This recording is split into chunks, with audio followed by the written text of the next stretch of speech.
끊임없이 가르치더라. 아멘. 영화나 드라마 좋아하시고 많이 보시지요. 내용이 좋거나 아니면 배우들이 연기를 잘하면 잘해서 인기를 얻는 영화나 드라마들이 있습니다. 굉장히 좀 많이 있지요. 그런데 결말까지 이렇게 완벽하게 끝내는 그러한 드라마나 영화는 잘 없습니다. 왜냐하면 이 마지막을 어떻게 맺느냐 이것이 굉장히 어렵기 때문에 그렇습니다. 그런데 특히 우리나라 사람들, 저를 포함해서 우리나라 사람들은 나쁜 애들은 혼내주는 결말을 되게 좋아하죠. 그리고 남자 여자 주인공이 우여곡절 끝에 그래서 마지막에는 결혼을 하면서 끝나는 그러한 엔딩을 좋아합니다. 뭐 열린 결말이나 슬픈 결말 뭐 이런 것들은 저희들이 좀 좋아하지가 않습니다. 왜 그렇습니까? 우리들은 그 찝찝한 감정을 별로 좋아하지 않기 때문에 그렇죠. 뭐가 좀 남아있고 뭐가 다 해결되지 않는 것 같은 그런 상황을 우리는 좋아하지 않기 때문에 그렇습니다. 오늘 사도행전 마지막 장 마지막 절까지 읽었습니다. 어떻습니까? 딱 시원하게 끝이 납니까? 그렇지 않지요. 굉장히 뭐가 좀 더 있어야 될 것 같고 뭐가 좀 있어야 될 것 같습니다. 그렇지 않습니까? 왜 그러냐면 우리 지금까지 사도행전 말씀을 읽었는데 바울이 우여곡절 끝에 로마에 도착을 했지요. 그러니까 황제에게 상소했던 내용도 우리가 기억하고 있습니다. 그러니까 마지막 장면에는 왠지 황제가 나와야 될 것 같고 그리고 황제 앞에서 재판을 받을 때에 바울이 지금까지 그랬듯이 너무나 당당하게 죄수 신분이지만 복음의 종된 자로서 너무나 당당하게 황제 앞에서 복음을 전파하고 그 복음을 들었을 때 황제가 눈물을 흘리면서 회개하며 하나님께 돌아오는 뭐 그런 일들이 있어야 될 것 같습니다. 그런데 어떻습니까? 황제는 등장하지 않고 그리고 굉장히 황제 근처에도 가보지 못하고 사도행전이 끝나는 모습을 우리는 읽었습니다. 그리고 우리 방금 읽었듯이 바울이 가택연금 당하는 곳에 있으면서 2년 동안 있으면서 그의 집으로 찾아오는 사람들을 굉장히 따뜻하게 대해주었고 그리고 온 힘을 다해서 하나님 나라와 예수 그리스도의 복음에 대하여서 가르쳤다라는 말씀으로 끝맺음을 하고 있는 것을 볼 수가 있습니다. 그렇다면 여러분, 왜 사도행전은 이렇게 끝이 나는 걸까요? 왜 누가는 사도행전을 이렇게 끝맺음한 것입니까? 사도행전은 바울이 황제를 만나든지 말든지 바울이 어떤 재판을 겪게 되는지 그리고 바울이 어떻게 죽는지 뭐 이런 것엔 사실 관심이 없는 책이기 때문에 그렇습니다. 왜 그렇습니까? 사도행전의 주인공이 바울이 아니기 때문에 그렇죠. 지금까지 우리는 바울이 주인공인 줄 알고 사도행전을 읽었지만 사실 사도행전의 주인공은 누구이십니까? 살아계신 예수님과 그의 영이신 성령님 이분들이 바로 사도행전의 주인공이기 때문에 사도행전을 이렇게 맺고 있는 것입니다. 사도행전의 저자 누가는 역사가로서 이 책을 기록한 것이 아니죠. 성령의 영감을 받은 성령의 저자로서 성경의 저자로서 이 책을 기록한 것입니다. 그래서 하나님의 구원의 역사가 어떻게 이방인들에게 전해지는가, 왜 이방인들에게 전해지는가, 그리고 이방인들에게 전해졌을 때 어떠한 일들이 일어나는가, 이것이 사도행전의 저자이신 하나님의 주된 목적이었기 때문에 사도행전이 이렇게 끝이 나는 것입니다. 그래서 살아있는 복음과 성령님에게 초점이 맞춰져 있기 때문에 이렇게 끝맺음이 되는 것입니다. 그래서 우리가 읽은 끝맺음은 무엇입니까? 복음을 잘 듣고 성령이 역사하시면 복음을 잘 듣고 복음을 믿는 사람은 이방인이라고 할지라도 하나님 나라에 들어가는 역사와 은혜를 입게 된다. 그런데 유대인이라고 할지라도 하나님의 복음을 끝까지 믿지 않으면 그들은 하나님 나라에 들어갈 수 없다. 이것이 사도행전이 밝히고 있는 것이죠. 그런데 우리가 집중해야 되는 것은 무엇입니까? 살아서 역사하시는 하나님이 이렇게 일하시면 이렇게 우둔한 입을 가진 자들이 선포하고 하나님을 잘 아는 유대인들이 귀를 틀어막고 믿지 않아도 그럼에도 불구하고 그리스도의 복음은 살아서 역사하면서 세상 끝까지 나아가게 되더라라는 것이 그래서 하나님 나라가 계속해서 확장된다라는 것이 사도행전의 핵심이라는 것입니다. 그리고 이제 28장으로 끝나는 것이 아니다라고 말씀하고 있는 것이죠. 이제 29장은 무엇입니까?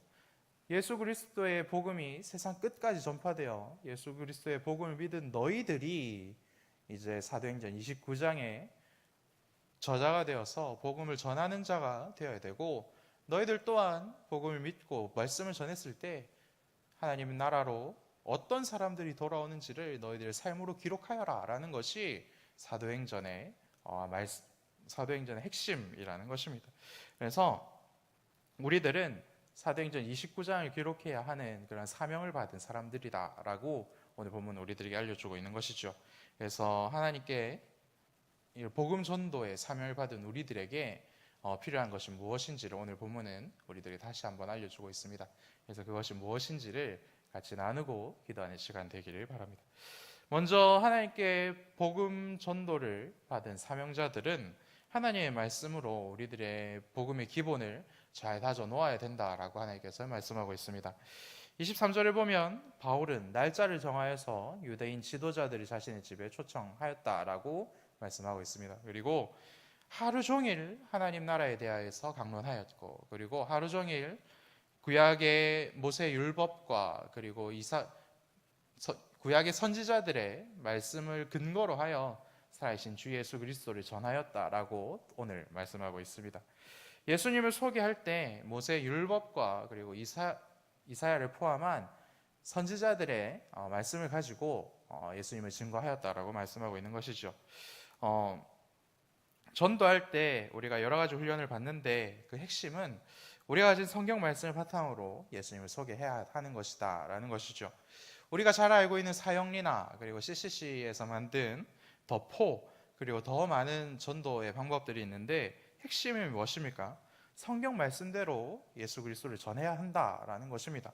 더 하지도 않아야 되고 그리고 무언가를 빼서도 안 됩니다. 딱 성경이 말하는 그대로 복음을 전해야 한다라는 것이 전도 훈련을 받을 때 가장 중요한 것이고 가장 기초적인 것이고 가장 핵심이다라는 것을 배울 수 있습니다.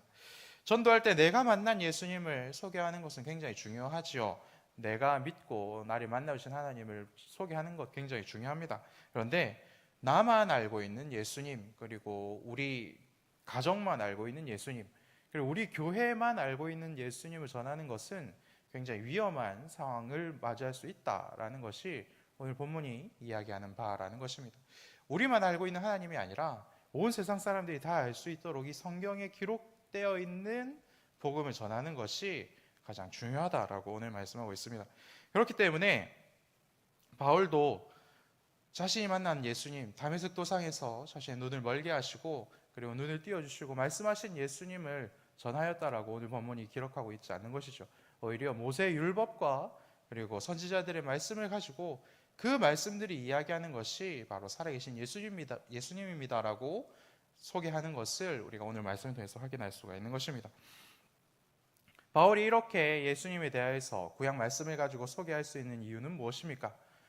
구약 말씀이 이야기하는 예수님과 그리고 이 땅에 오셔서 십자가를 지신 예수님과 그리고 바울을 다메섹 도상에서 만나주신 그 예수님이 다른 분이 아니기 때문에 그렇습니다.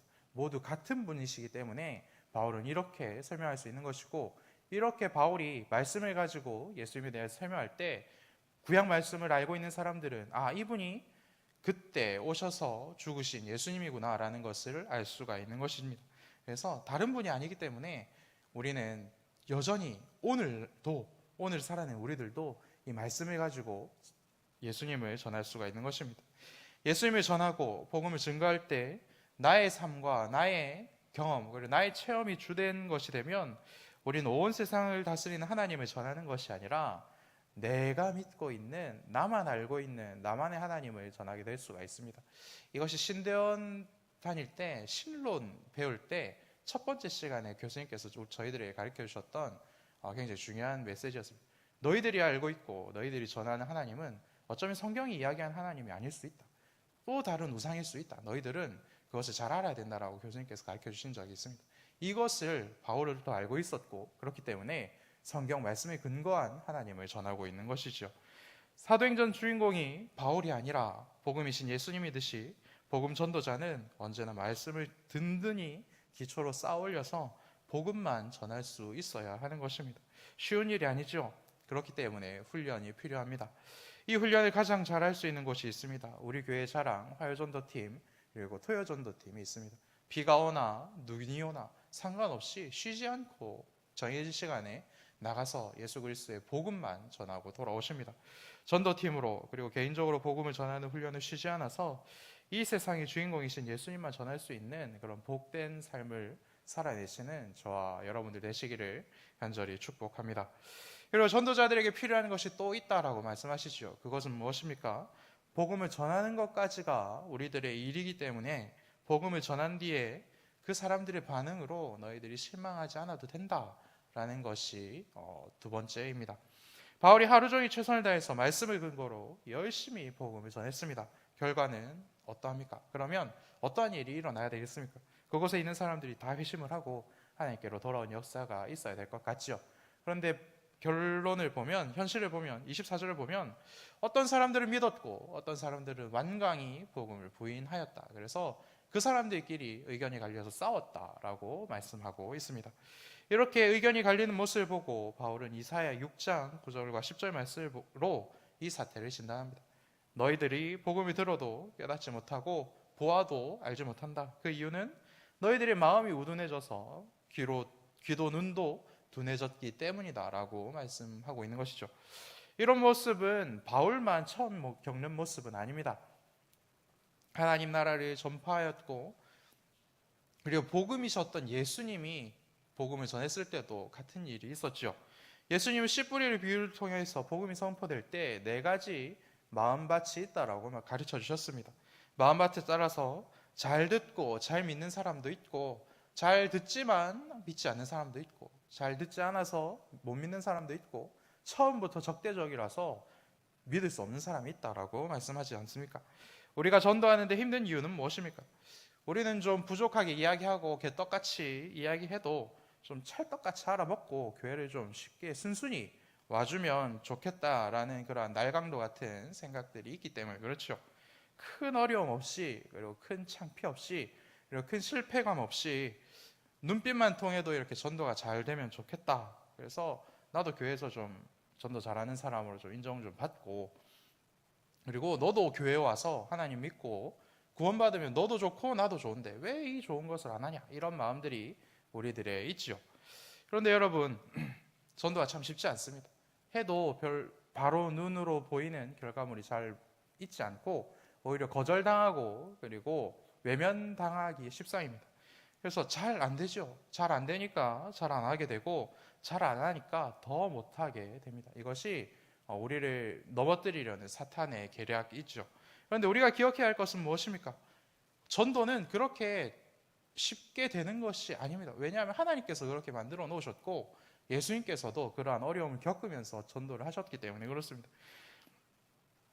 바울도 온 힘을 다해서 복음을 전했고 예수님도 그랬는데, 그런데 이 전도가 참으로 미련한 일이라 바로 수확을 얻을 수 있는 것이 아니라 참 어려운 것입니다. 처음부터 어렵다라는 것을 우리가 알고 들어가야, 그래야 우리의 마음이 상심이 되어도 다시 일어나 전도하러 나갈 수 있는 것이죠.